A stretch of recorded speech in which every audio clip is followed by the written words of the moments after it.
오늘 해주시는 하나님의 말씀은 사도행전 16장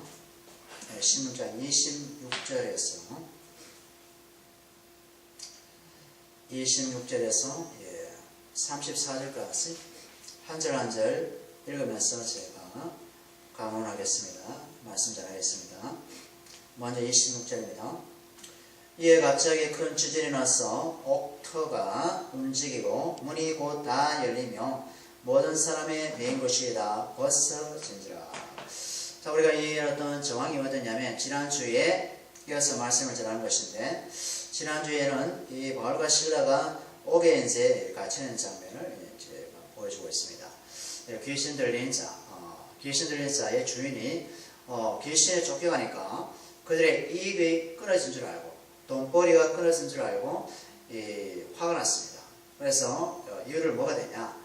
종교적인 문제뿐만 아니라 인종적인 문제. 쟤들은 유대인이다. 우리는 헬라인인데 쟤들 유대인이다. 그래서 잡아라. 이렇게 된 겁니다. 그래서 이제 바울과 실라를 옥에다 이제 상관을 통해서 가두는 거죠.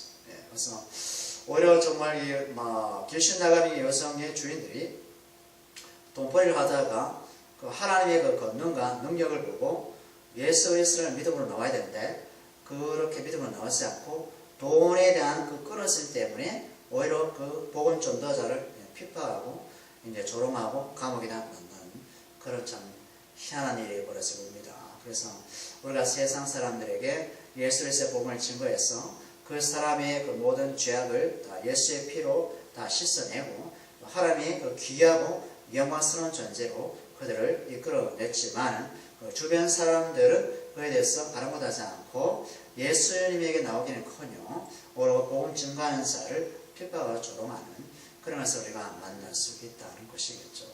그래서 구원이라는 것은 하나님의 부르심, 하나님의 은혜, 하나님의 선택하심이 아니고서는 어떤 자도 예수 그리스도를 믿을 수 없다는 것이죠. 우리 또한 예수 그리스도를 우리의 실력으로 믿은 것이 아니라 하나님의 은혜가 덮치다 보니까, 그 덮친 사랑이 크다 보니까 예수가 그리스도인 것이 믿어지게 되었다. 그래서 예수 믿는 것은 이거는 수동적인 입장이다. 능동이 아니다. 능동이라는 것은 내가 자발적으로 믿는 것이죠. 근데 우리 수동이라는 것은 어떤 것이 왔을 때 내가 반응하는 것이죠. 그게 바로 이제 구원이라는 어떤 개념을 설명할 수 있겠습니다. 당시 어떻게 구원받았습니까? 저는 몰랐는데 오늘 갑자기 예수 그리스도가 믿어집니다. 이렇게 믿어집니다.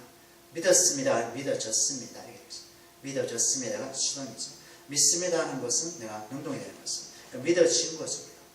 그래서 성령께서 우리 마음에 터치를 해주시고 감동을 주셔서 예수가 정말 내 구원자구나, 예수는 정말 내 모든 죄를 다 사셨구나 라는 것이 믿어지는 것은, 교회도 그냥 내 발로 나온 것이 아니라 그냥 성령께서 나의 감동을 줘서 나오게 되어졌습니다.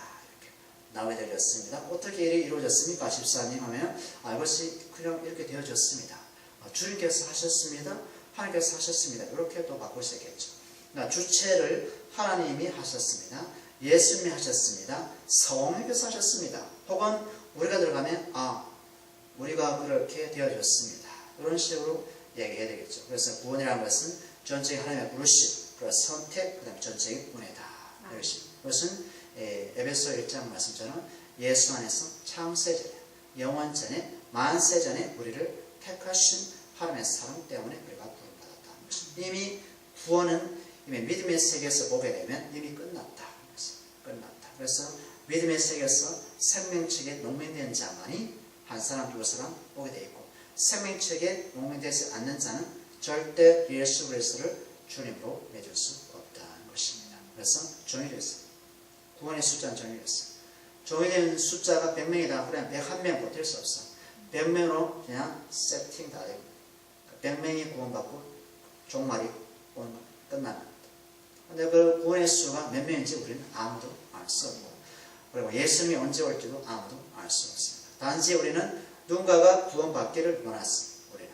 그런데 하나님은 어떤 마음인지 모르겠어요. 그러나 예수님이 우리에게 명하신 것은 땅끝까지 천국 복음을 증거해라. 이렇게 했습니다. 땅끝까지 우리가 증거하는 것이 우리에게 주어진 몫입니다. 그리고 그것은 성령께서 그렇게 증거하게 하시는 것입니다. 그래서 우리 26절에 보면 옥문에 갔어요. 지옥에 그때 감옥이 한 3가지 종류가 되지 않습니까? 밖에 있는 감옥이 있고 그 다음에 이제 그 안에 내부 감옥이 있고 그 다음에 지하 감옥이 있는데 성경학자는 내부 감옥 평범한 옥문이 있고 착부가 있는 그런 감옥에 들어가지 않았을까 추측하는데 중요한 것은 옥에 가둬져서 착부에 처해졌다. 수감에 처해졌다. 이런 것은. 그런데 거기서 바울과 실라가 뭐합니까? 안에서 잠만 자는 것이 아니라 찬송한대요. 기쁘게 찬송. 이게 뭐냐면 찬송도 그들 자신의 스스로 할 수는 없죠. 성령께서 그렇게 능력을 주는 것입니다. 성령께서 능력을 주시고 함께 하시니까 함께함에 대해서 믿음이 생기니까 찬송해요. 오게도 우리 성령께서 함께 하시네. 오게도 우리 주님이 함께 하시네. 그래서 그 믿어지니까 찬송해야 되는 거죠. 만약에 안 믿었으면 찬송할 수 없어요. 하나님께서 그들의 마음을 바울과 실라의 마음을 터치를 한 거죠. 터치하니까 찬양이 터져나오는 겁니다. 찬양 그냥 말로 찬양하는 거하고 성령께서 이끌어가는 찬양은 틀립니다. 틀립니다. 그래서 찬송하니까 옥문이 터지면서 옥문이 지진이 나서 옥이 움직이고 터지면서 문이 곧 다 열려버렸어요. 그리고 이 수갑이 채워진 것이 어때요? 풀어지게 되더라. 벗어지게 되더라. 어떤 사람은 이제 성경을 좀 비판한 사람, 성경을 막 억지로 부정하는 사람은 이런 얘기합니다. 고대 시대 때는, 초대교회 시대 때는 이런 유사한 일이 많았다. 옥문이 저절로 자연스럽게 열려서 죄수들이 갑자기 다 도망가는 그런 케이스가 있었다. 뭐 이런 것도 그 중에 하나이지 않을까. 갖다 붙이는 전설적인 것이 아닌가. 이런 식으로 또 얘기하는 사람이 있습니다. 성경을 부인한 사람. 그런데 이것은 벗어지니라. 벗어졌다는 것은 수동이지 않습니까? 누군가가 와서 벗겼다는 것입니다. 바울이 신라가 벗어내는 것이 아니라 누가 와서 벗게 만들었다 이것은. 뭐냐면 하나님께서 주의 천사를 보내서 베드로를 어디요? 잠 자는 그 베드로 허리를 쳐가지고 깨워서 일어나라 해가지고 홍두깨 잠 깨는 것처럼 일어나가지고 정신 하나도 없이 그냥 천사가 문 열고 천사를 따라 나가는데 종무까지 인도하는 겁니다. 그래서 깨어보니까 내가 감옥에서 나왔네. 그래서 죄아들이 모인 곳에 가보니까 그죠? 문을 두드리니까 로데라는 여자가 베드로 봤어요? 베드로 보고 문도 안 열었고 베드로 하셨다. 베드로 사도 오셨다니까 미쳤다. 너는 미쳤어. 베드로는 감옥에 있는데 감옥에서 아니야 내가 봤어. 진짜 문 여니까 베드로가 온 겁니다. 그처럼 주님의 천사 하나님께서 천사를 보내셔서 제자들을 사도들을 보호하시고 인도하시고 이걸 간다는 것이죠. 하나님의 목적이 성취가 되지 않는 이상은 그 성취될 때까지 주님이 그 한 사람 한 사람을 지키시고 도와신다. 우리 인생도 하나님께서 우리가 주신 사명이 있지 않습니까? 미션을 이룰까지는 하나님께서 주의 천사를 보내서 지키시고 보호하시고 그 목적이 이루어지면 우리는 가면 되는 것입니다. 그래서 이거는 정말 하나님의 놀라우신 일을 하신 것이다. 그 다음에 27절에 보면 간수가 자다가 깨어 옥문들이 열린 것을 보고 죄수들이 도망한 줄 생각하고 칼을 빼어서 자결하려고 하거늘 됐습니다.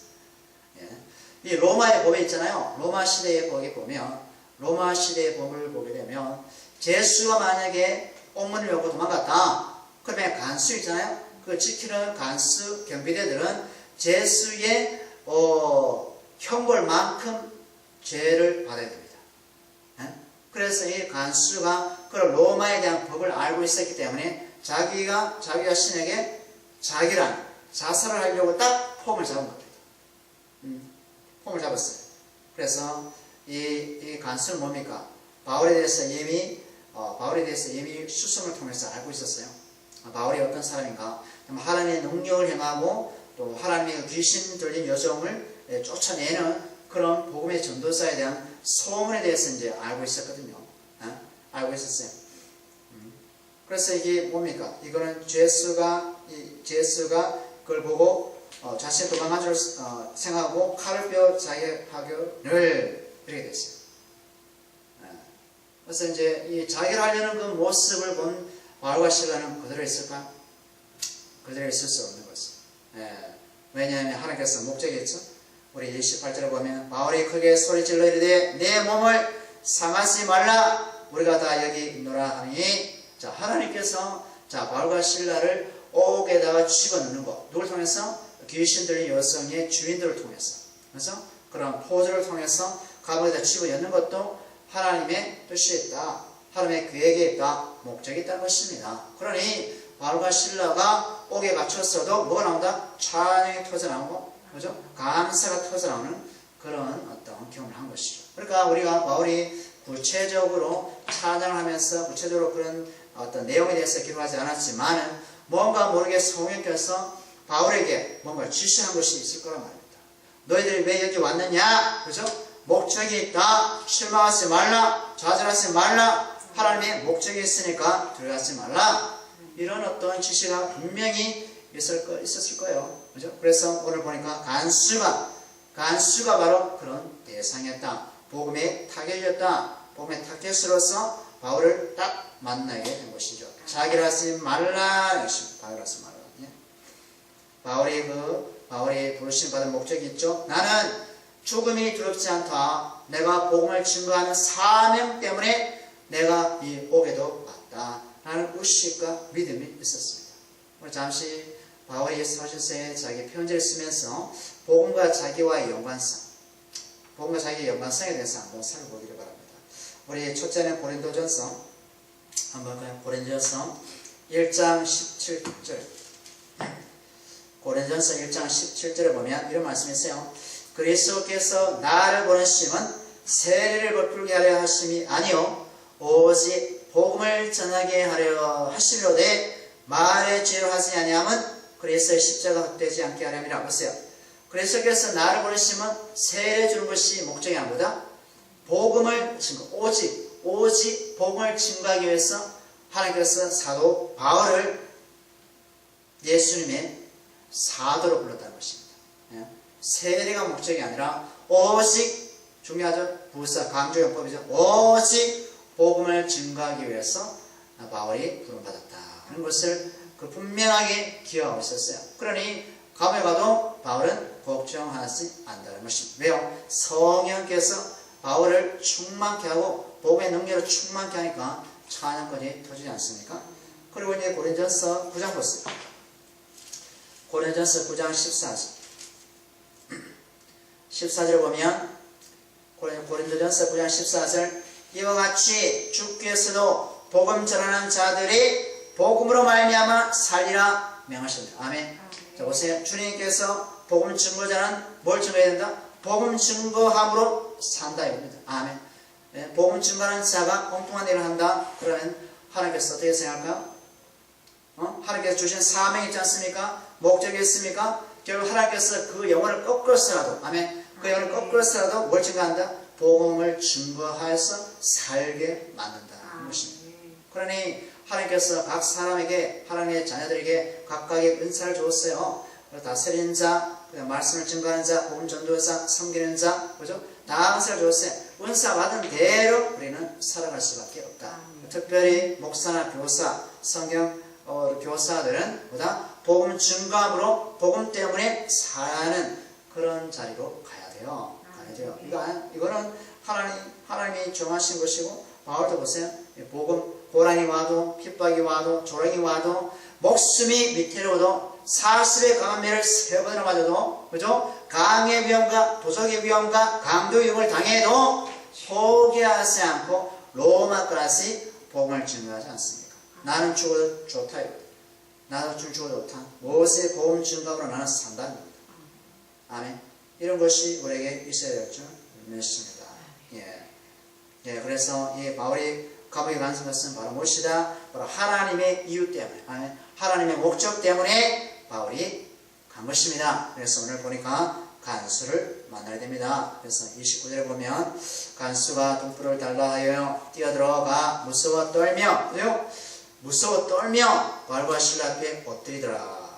부부가더라. 바울과 실라 앞에 엎드렸어요. 무서웠어요. 왜냐하면 문이 터지고 지질이 나고 문이 확 열리고 자꾸 막 열려지고 수갑이 그냥 열려지니까 간수가 어찌할 거를 몰라요. 왜요? 이런 모습은 예전에 본 적이 없거든요.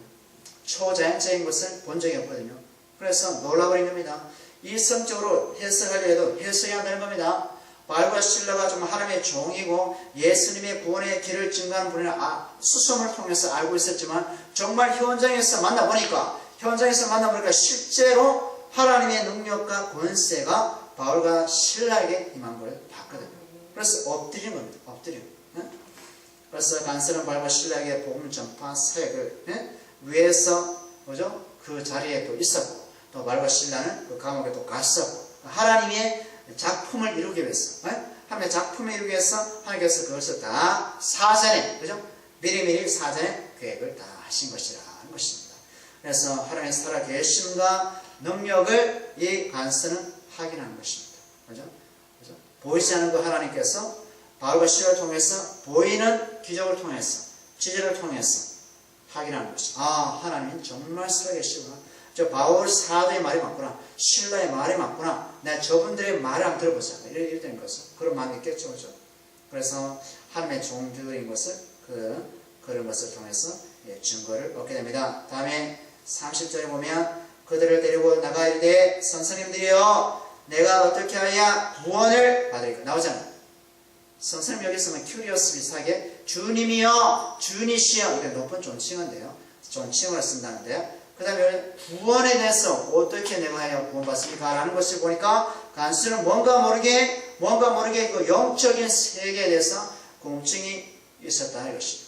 그 전부터 귀신 들린 여성도 보고 이 사도들이 그냥 시장에서 예수에서 복음을 증거한다는데 그 소문을 듣고 구원이 뭘까 도대체 내가 뭐 구원받아 볼까? 그런 어떤 뉘앙스 그 마음에 속에 있었겠죠. 근데 사건이 터지니까 선생님들이여 내가 어찌하면 내가 이 상황에서 내가 건진받을 수 있을까요? 이 상황에서 어떻게 구원받을 수 있을까? 그래서 바울에게 실라에게 엄청 간절하게 구합니다. 그럼 바울과 실라는 땡 잡은 거였어. 하나님께서 여기 보내신 이유가 여기 있구나 하면서 그렇죠? 여기 있구나. 그래서 구원의 길을 증거하는데 31절에 이르되 주 예수를 믿으라. 간단하죠? 이게 뭡니까? 이 구원의 핵심 메시지. 주 예수님 뭐냐면 The Lord Jesus인데 예수가 주님이다 라는 말이거든요. 예수가 주님인 것을 믿어라. 이것이 간단합니다. 이게 전도예요. 예수가 주님이십니다. 믿으시기 바랍니다. 안 믿으면 믿을 수 있는 사람은 이 사람은 하나님의 은혜를 부르신 받은 택한 자입니다. 전도는 뭐라고요? 예수가 주님인 것을 믿으시기 바랍니다. 주 예수 The Lord Jesus 예수가 주님인 것을 믿기 바랍니다. 주님 뭐냐? 주님은 온 우주 만물의 주가 된다. 온 우주 만물의 머리가 된다. 온 우주 만물의 주인이 된다. 그리고 창조의 저자이시다. 우리 인생의 저자이시다. 이 말이거든요. 모든 것이 천국의 저자예요. 우리 영혼의 저자이시다. 누가? 예수님. 그분이 바로 하나님이시다. 하나님의 아들이시다. 이렇게 간단해요. 이게 성경의 전문가 전도의 핵심 메시지. 주 예수를 믿어라. 이겁니다. 아멘. 그래서 예수를 믿어라. 그래야면 너와 내 집이 보세요. 너와 내 집을 뭡니까? 따로 구별합니다. 너 믿으면 너 가족 다 구원받을 이 말이 아니라 너와 내 집이 구원을 받으리라. 그러니까 너 간수 있지? 너도 예수 그리스도를 인격적으로 영접하면 돼. 그리고 너 가족이 있지? 따로 예수 그리스도를 영접해야 되는 거야. 그러면 구원이 너와 내 가정에 있는 거야. 이겁니다. 그러니까 우리 한 사람이 구원받았다 해서 내 주변에 이 가족이 다 구원받는 게 아니라는 겁니다. 아멘입니까? 하나님께서 이스라엘 구약시대 이스라엘 백성은 선택이었어요. 선택. 그러니까 국가단을 선택했단 말이에요. 국가단을 선택해가지고 이 이스라엘 백성을 통해서 하나님이 여호와심을 증거하기 위해서 하나님이 어떤 분이심을 증거하기 위해서 국가적으로 선택했어요. 그런데 이 신약 이후에 넘어오게 되면 국가적으로 선택하신 이유에 대해서 예수님이 오셔서 설명해요. 어떻게? 선택이라는 것이 무엇인지 알려줍니다. 은혜로 구원받는 것이 무엇인지 알려줍니다. 그리고 믿음이 무엇인지를 알려줍니다. 이스라엘 백성이 뭡니까? 거기서 다 구원받지 않습니까? 다 구원받지 않잖아요. 거기만 10분의 1만, 그루터기만 구원받지 않습니다. 남은 자는 구원받지 않습니까? 그처럼 여기도 이 개인이 예수 그리스도를 영접하지 않는 이상은 할아버지가 구원받아도 그 모든 가족이 구원받는 게 아니라는 것입니다. 아멘. 네? 그래서 구원은 각자, 아멘. 구원은 각자 하나님께서 부른 자만 구원받고 그 부름받은 자는 그리스도의 한 지체가 된다는 겁니다. 아멘. 가족 개념이 완전히 뭡니까? 새롭게 정리가 되죠. 가족 개념이 육적인 가족이 아니고 예수님 안에서 영적인 가족이 진짜 백의 가족이다. 그 말이겠죠. 아멘. 가족 개념이 혈육은 아닙니다. 하나님의 택한 자만, 은혜 준 자만이 예수 믿고 구원받는 것이라는 것입니다. 네. 그런데 여기에 간수는 아주 뭡니까? 행운을 받았으면 행운이라고 좀 표현이 좀 그렇지만 간수가 보세요. 그러니까 31절 보세요.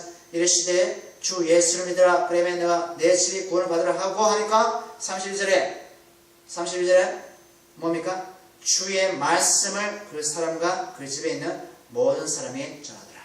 네? 주의 말씀을 그 사람 간수와 그 집에 있는 모든 사람에게 전하더라. 그러니까 그러면 그 간수도 그럼 예수님을 영접하고 그 가족도 예수 그리스도를 영접하면 그 온 가족은 하나님의 선택권 안에 있었던 것이죠. 그러면 이제 예수 그리스도를 인격적으로 받들고 온 가족이 예수님의 가족이 되는 것이죠. 그러니까 혈육을 떠난 가족이 되는 것이죠. 우리가 지금 사도행전 2장 볼까요? 사도행전 2장 38절에 보면 사도행전 2장 38, 39절에 보면 읽어볼까요? 베드로가 이르되 너희가 회개하여 각각 예수 그리스도의 이름으로 세례받 죄사함을 받으라. 그러면 성령의 선물을 받으리라. 아멘. 예수 그리스도 이름으로 세례받 죄사함을 받으라. 예수 그리스도 이름이 우리를 죄사하는 이름이고 그리고 성령을 주시는 이름이다. 이것입니다. 아멘. 그러니까 예수님의 이름이 하나님의 성령을 받을 수 있는 길이고 예수 이름이 우리가 죄사함 받을 수 있는 길이다. 그 다음에 39절에 뭡니까? 이 약속은, 그러니까 38절에 대한 약속은 뭐다? 너희와 너희 자녀와 모든 먼데 사람 곧 우리 주 하나님이 얼마든지 부르신 자들에게 하신 것이라. 보세요. 누가 불렀어요? 하나님이 부르는 사람. 아멘. 하나님이 불러준 자만이 예수 그리스도를 믿을 수 있다는 것입니다. 아멘. 사람이 불러도 안 되고요. 그죠? 하나님이 불러준 자만이 예수 그리스도 이름을 믿고 예수 이름으로 죄사함 받고 예수님의 이름으로 뭐를? 하나님의 성령을 선물로 받는다는 것입니다. 이것이 감옥에 있었던 간수에게 적용을 하고 그 간수의 가족에게 적용이 되는 것입니다. 아멘. 그래서 이제 예수 그리스도만이 우리의 구원자가 되신다 이것입니다. 예. 그리고 이제 고린도전서 우리 16장 보세요. 고린도전서 16장 15절에 보면 16장 15절에 보면 이런 말씀이 있어요. 제가 읽어보면 형제들아 스데바나의 집은 곧 아가의 집 첫 열매요 또 성도 성기로 작정한 줄을 너희가 아느니라. 내가 너희를 권하라. 여기서 누가 구원받습니까? 스데바나와 그의 집 16장 15절 스데바나와 그 집 사람이 몽땅 전부 다 예수 그리스도를 주님을 영접해서 죄사함 받고 성령 받아서 예수님의 영적인 가족이 되었다는 것입니다. 아멘. 그러니까 모든 가족이 다 예수 믿으면 다 받는 것이 아니라 이겁니다. 그러니까 한 사람 믿어서 그 가족 전체가 구원받는 것이 아니라 각자 개인이 예수가 그리스도이고 주님이시고 하나님의 아들이심을 믿어야 된다는 겁니다. 그런데 누가 불러야 됩니까? 누가 불러줘야 돼요? 아까 우리 사도행전 2장에 누가 불러야 돼요? 하나님이 부르신 자, 하나님께서 부르신 자가 그런 은혜의 혜택을 받는다는 것입니다.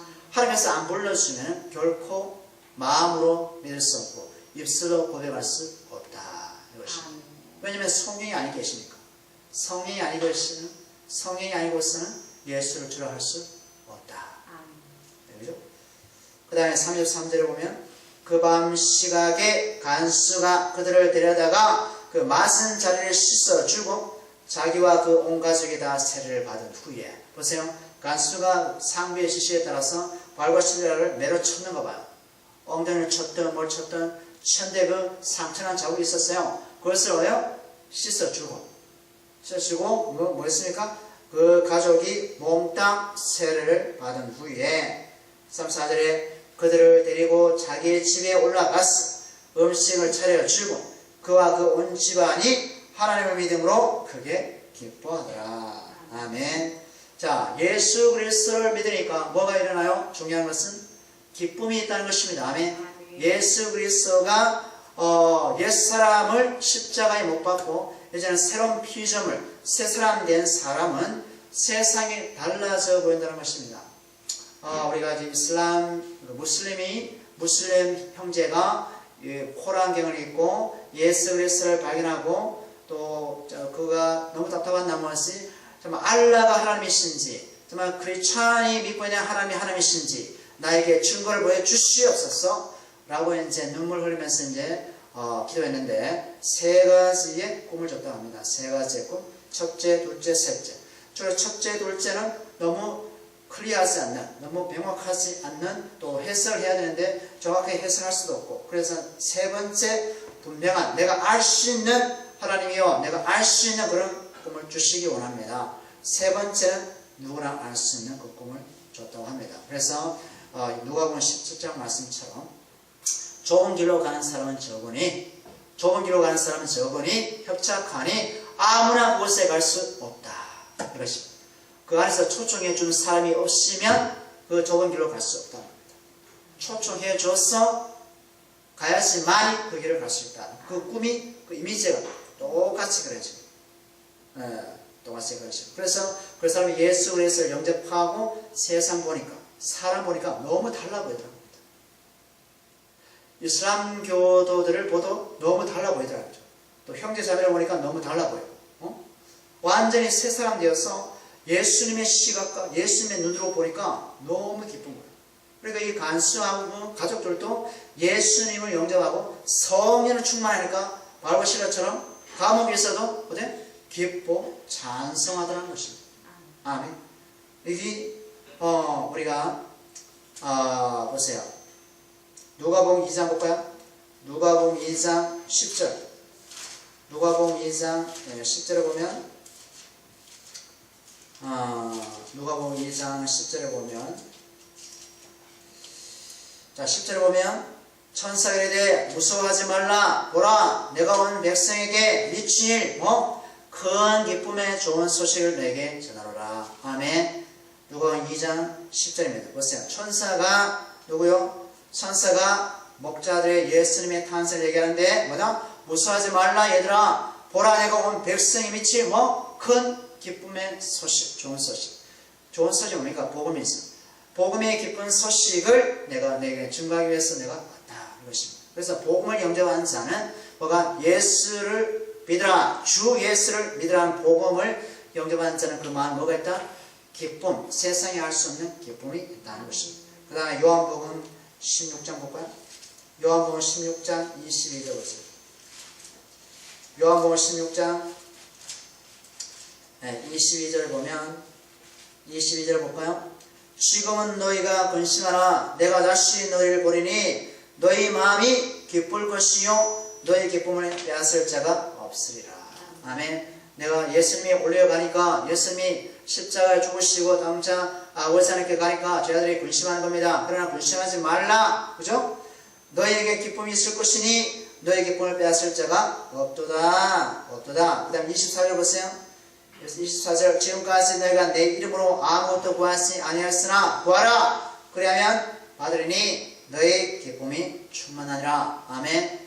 너희 기쁨이 그러니까 성령이 오시는 것은 우리 염두에 두면서 얘기하는 것은 오순절날 성령께서 예수님의 약속의 말씀대로 임하지 않습니까? 그래서 그 성령께서 우리에게 뭘 주신다? 기쁨을 주신다는 것입니다. 그죠? 고난 가운데도 기쁨을 주신다는 것입니다.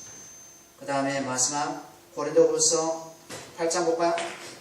고린도후서 8장 2절에 보면 8장 2절 고린도후서 8장 2절에 보면 환난의 많은 시련 가운데서 그들의 넘치는 기쁨과 극심한 가난이 그들의 풍성한 연보를 넘치도록 하게 하였느니라. 보세요. 환난이 많은 시련 가운데 뭐가 있습니까?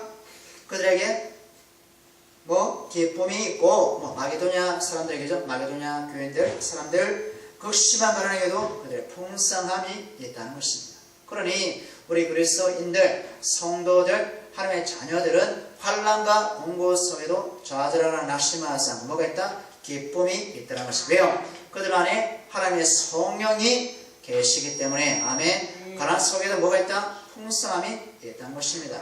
마음이 부유하다는 것입니다. 그러니 우리는 하나 세상하다는 것은 성령이 우리 안에 계시면 옥고에 갔어도 찬양이 터지고 그리고 예수님 영접하면 더 기쁨이 충만한 그런 자가 될 줄 믿습니다. 기도하겠습니다. 하나님 아버지